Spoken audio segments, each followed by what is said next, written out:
magaalada Hargeysa waxaa habeenkii xalay ah lagu qabtay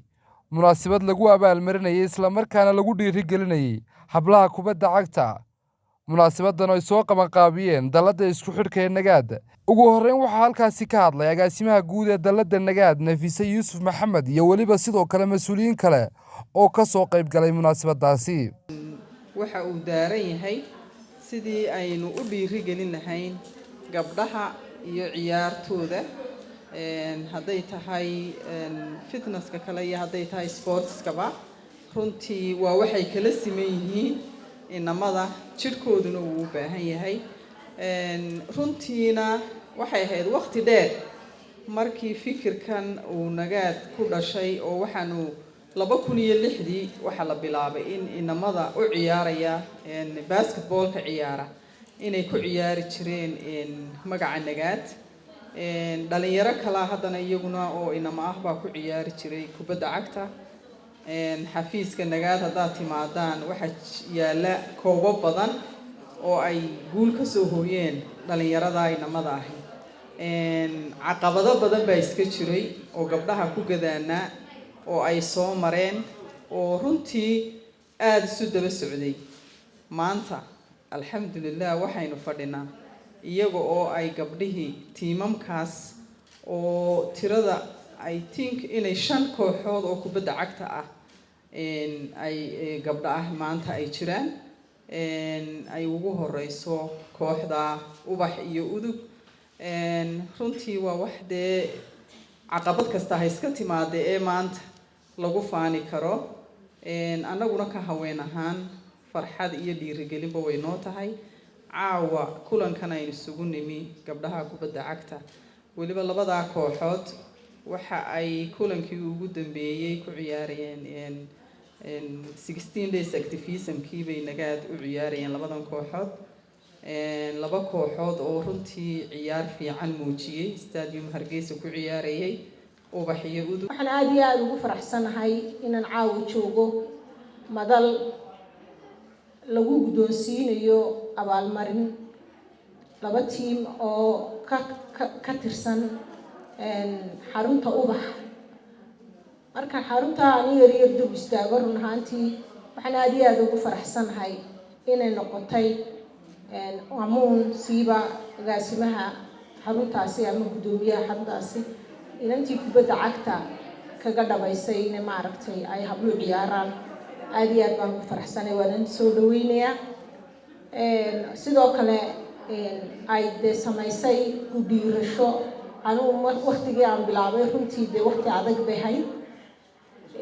in maanta halka yimaadaana waxa sababay dhibaatooyin badan oo hablaha hortaagnaa ayaa loo sii noqonay dariiq marka maanta waxay noqotay in maanta hablo kubadda ciyaara ay Hargeysa ka soo baxaan run ahaantii haddii aan ka bixiyo information ama macluumaad yar oo kooban hablahani run ahaantii waa hablo u soo dhabar adeygay dhaqamada ama dhaqanka Soomaalida ee adag la yiraahdo habluhu ma ciyaari karaan habluhu saasay noqonayaan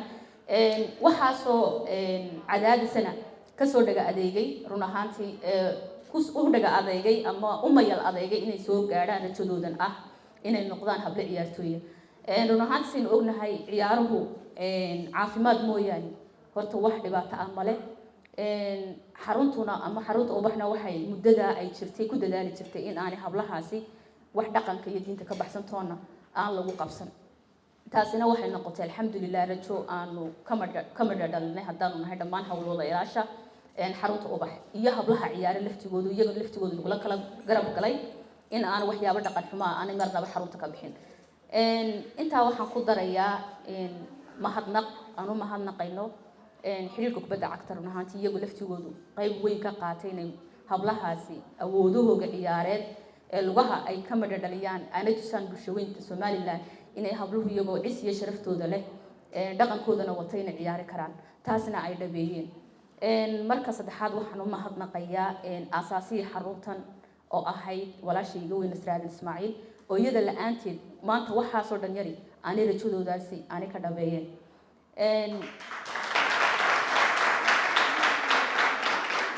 sidoo kale mahadnaqa run ahaantii aan caawa halkan uga mahadnaqayo waxa weeye coachkii ama tababarihii u horeeyay anagoon waxba ahayn xarunta wax ka dhigay oo dalka dibadda naga maqan Marwe Mawlid sidoo kale waxaanan marnaba ilaabay dadaalkii iyo hawlkarnimadii iyo dhabar adeygii ay u soo muujisay maamulkii iyada laftigeeda muddada haysay Amal Maxamed inta markaan ka tago dalada nagaad run ahaantii iyada laftigeedu qayb weyn ama mahadnaq ballaaran baan iyada laftigeedu soo jeedinayna ahayna u waxtiin waxaan aad ugu faraxsanahay anagoo magaca nagaad ku ciyaaraynay inaan noqonay kooxdii koobka ku guuleysatay runtii sidoo kale waxaan iyagana u hambaleynayaa tiimkii aanu ka badanay kulay kubaddu waa barcad iyo barmadow insha Allah waxaan rajeynayaa iyaguna marka kale inay guuleysan doonaan sidoo kale waxaan u mahadnaqayaa guud ahaan santarka ubax oo iyaguna na soo gacan qabtay runtiina dadaal badan ugu soo bixiyay taasina ay kaliftay inaanu noqonay maxay heeday dhalinyarta ugu cadcad kubadda runtii wax la iloobi karayo maaha wada rafaad badan iyo raf badan oo soo marnay taasina kamay dhigin yacni inaanu ka joogsano hamigayaga iyo inaanu gaadhno meesha aan doonaynay runtii way jiraan caqabado badan oo hablaha soo wajaha xilligaa ay maxay doonayaan inay hadafkooga xaqiijiyaan hase ahaatee wax kasta waxa lagaga gudbaa waa maxay heeday calool adeeg iyo isku day wax kastana waa la sameyn karaa runtiina waxaan rajeynayaa inan kasto maanta halkan fadhida inuu og yahay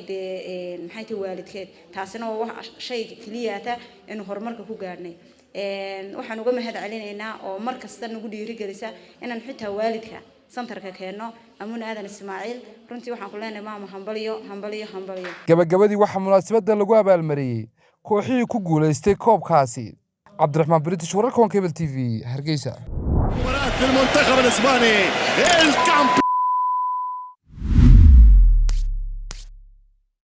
بليند على القائم الثاني على طريقة فان باستين وهذه جول هذه اختيار وهذه جول دياغو كوستا هل هي لعنة سلفادور شيء كبير السلسعو halkani waa istaadiyaha Lusail ciyaaraha koobka qaramada kubadda cagta adduunka haddana goolkulaadka ciyaartooyga Cabdilhani baa isu diyaarinaya oo la laagay fursadda شيء كبير السلسعو kala soco ciyaaraha koobka adduunka ee dalka Qatar internetka xawaaraha leh shirkadda Samtel adigoo isticmaalaya hal eber hal